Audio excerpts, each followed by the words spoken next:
Muy bien, amigos y amigas que nos escuchan en Neorama, pues ahora andamos muy poéticos y estoy muy contento porque yo conocí a Adriana Tafolla hace 13 años cuando ella iniciaba un proyecto en una especie como de folletín, como de magazine, como de revista poética que se llamaba Verso Destierro y que terminó siendo una editorial.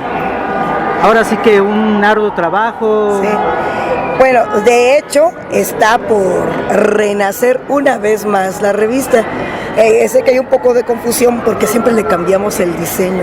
Ajá. Le hacemos cosas raras, le metemos bajas, dobleces, partes ocultas y nuestra propuesta siempre ha sido cambiarlo, que ningún número sea igual. Igual, ajá. Ahorita efectivamente se convirtió en atemporal, pero no quiere decir que en este año no vaya a salir la nueva, que también promete estar muy exótica, ¿no? Muy extraña. Muy Yo me acuerdo pues, de un número que ustedes hicieron con Eco, que fue muy bueno, ¿no? Excelente, bellísimo número. Sí, y sí, espero sí. que en el futuro sigamos trabajando con Eco de la ilustradores, Garza, ¿no? sí. Ajá, sí. Pero hemos es tenido uno nuevos. De los ilustradores más interesantes que hay en México, ¿no? Sí, efectivamente, de los que mejor trabajan, que tienen mayor propuesta y tienen un trazo. Y que también han sufrido una censura, ¿no?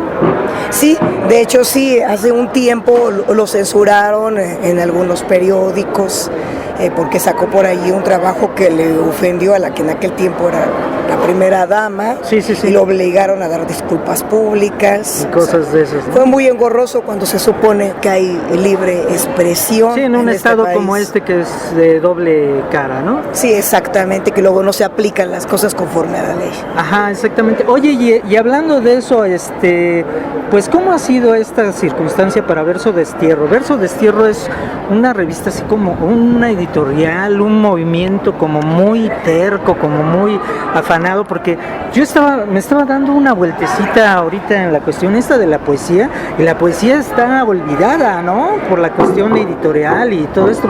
La novela está muy ensalzada, muy... Sí, exacto. Y la poesía, a menos de que no seas un finado poeta en el año, o los de bestsellers, ya sea Jaime Sabines, Pablo Neruda, Mario Benedetti, nomás nada, ¿no?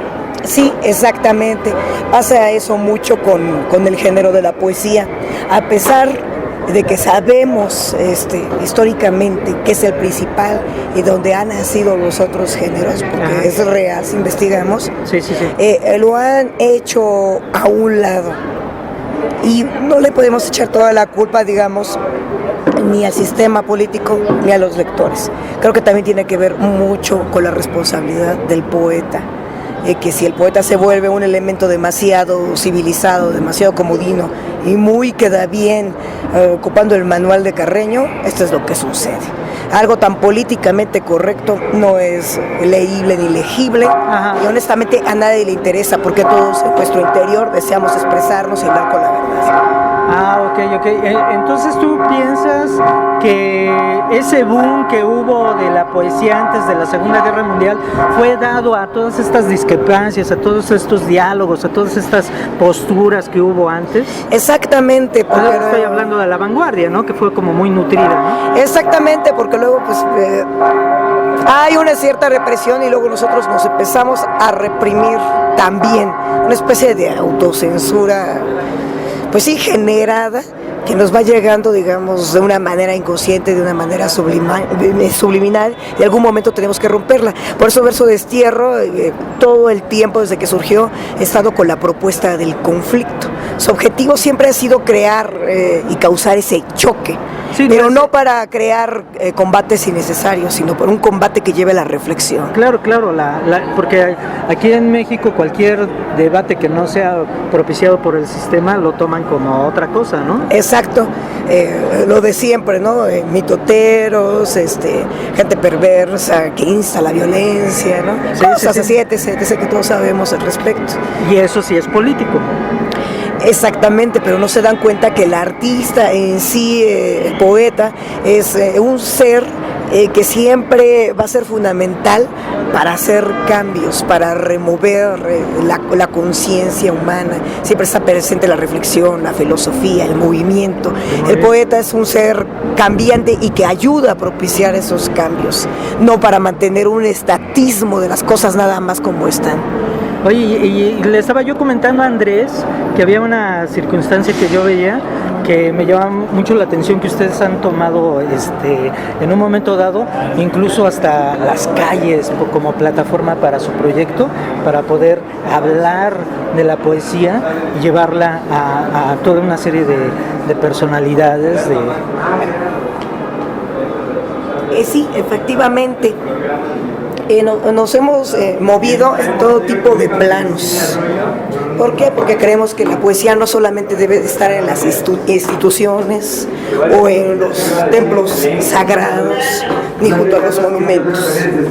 La poesía debe de estar en las escaleras, en las calles, en el metro, en los microbuses, en Tepito. ¿Te imaginas a Gabriel Said leyendo en Tepito, no? Sería algo interesante, ¿no? Bueno, pero esto sería honesto, digo. A mí esto me recuerda mucho a la película esta de La otra cara de la luna, donde aparecía Oliverio en las esquinas leyendo poesía y todo eso, que leía poemas de Julio Cortázar, de Mario Benedetti, no sé si, de Oliverio Girondo. ¿Sí recuerdas esa película? Sí, por supuesto. ¿Tú sientes que en ese sentido podrían ser como muy parecidos? Pues digamos que en ese sentido poético, en esa propuesta, como por una supuesto, cuestión encarnada, que venimos, todos venimos de una raíz, de los antecedentes, de lo que hay, porque jamás podemos negar lo pasado, que a final de cuentas son nuestros ancestros, nuestros antecesores, y lo que nos dan forma, inclusive en la memoria genética. O sea, todo eso nos forma, nos conforma, y por eso estamos aquí. Y si no fuera por la influencia de ellos, nunca nos hubiéramos inclinado a la poesía y a querer estar en un mundo de ese corte, ¿no? El mundo del arte. Entonces, por supuesto que tenemos esas influencias que nos alimentaron, que nos nutrieron, y ahora que digamos, nos podemos levantar por nuestros propios pies, ejercerlo y, por supuesto, posteriormente proponer para dar otro fruto. Claro. Y esto es interesante porque casi siempre se habla de ese tipo de genealogía o de familia poética que puede tener un poeta, pero a mí me llama mucho esto la atención. Entonces, con esto de la calle, ¿a qué tipo de poetas sería lo que sería tu familia, tus antecedentes? ¿Serían que los begnis mexicanos, los hiperrealistas, o quiénes? Mira, tal vez esa parte de trabajo te la puedo dejar a ti porque, pues bueno, conoces un poco mi trabajo poético, el trabajo de verso destierro, y lo que maneja en su poesía. Ahí tú podrías también comentar, pero te puedo decir de nuestra parte y de la mía que tanto, en realidad los beatniks o cosas así no fueron tanto nuestra influencia. Las calles, nutrido, ¿no? Las calles, honestamente, las podemos manejar también aquí en México, porque también somos docentes, ¿no? Y creo que la verdad puede parecerse, entre comillas, pero mis influencias reales es, por ejemplo, Enrique González Martínez, el editor del Cuello del Cisne, sí. Enrique González Rojo Artur, por supuesto, Guido Obro, que viene de otras partes, pero que tiene que ver con la influencia en la forma de construcción de versos.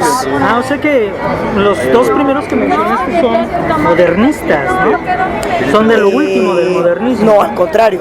Enrique González Martínez es el que hace un gran cambio en la poesía. Yo no lo encasillaría en el modernismo. No, creo que tiene otro tipo de aportes. Enrique González Rojo Artur, que aún vive, tiene una poesía filosófica filosófica tremenda. De hecho, él es el fundador de uno de los últimos movimientos de México, junto con el infrarrealismo, que fue el poeticismo. Mira. Entonces, digamos que en ese sentido mi influencia es un tanto poeticista, pero también, por supuesto, un tanto infrarrealista. Digamos que serían las vertientes que componen mi trabajo.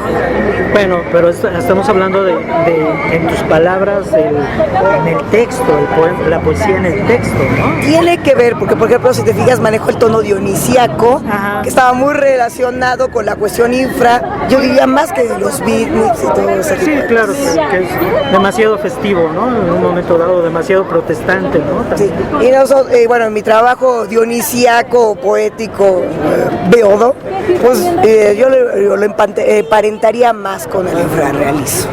En la otra cuestión más constructiva, de propuesta y filosófica, sí la asocio mucho al poeticismo, que digamos que será el padre y la madre, ¿no? Muy bien, muy bien.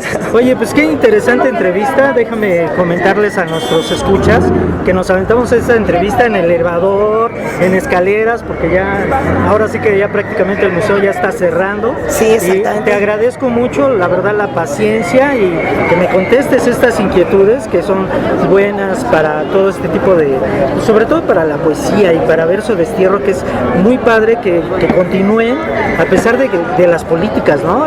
Porque si hay una política para que no haya dinero para... A pesar de las políticas, porque no quieren alimentar nada que se les haga subversivo, ¿no? Sí, y además que... Y a pesar, me atrevo a decir, a pesar de los artistas que cuando están en el medio quieren boicotear el proyecto vecino y se les olvida que estaban aquí por la poesía y no para hacerle maldades a sus compañeros, a sus colegas poetas. Ándale, exactamente. Oye, pues algo más que quisieras agregar. Pues que digas, esto es importante que lo diga ahora, o mejor me quedo callado. Quisiera agregar que es muy importante y benéfico que nos acerquemos a los proyectos en general, que nos enteremos de lo que está surgiendo, de todo lo nuevo, de lo que está sucediendo en nuestra sociedad en el ámbito artístico y sobre todo que empiecen a valorar, digamos, las cosas que se hacen desde un ángulo distinto, no solamente como mero espectador, claro. Sino también analizar por qué se hacen algunas cosas, porque los proyectos y los eventos no se hacen porque sí, siempre hay un motivo interno y que es el que les da la fuerza y el empuje para que puedan surgir, ¿no? Exactamente. Oye, pues te agradezco mucho tu paciencia, tu calidez y todo esto, y espero que me autografíes esta antología. Claro que sí. Me latieron mucho tus poemas, realmente sí se ve en este tiempo que has hecho un trabajo increíble, no eres una poeta al azar, sino al contrario, tienes una voz poética muy propia. Muchísimas gracias y muchas gracias por la entrevista y de veras la valoración del trabajo. No, al contrario, gracias.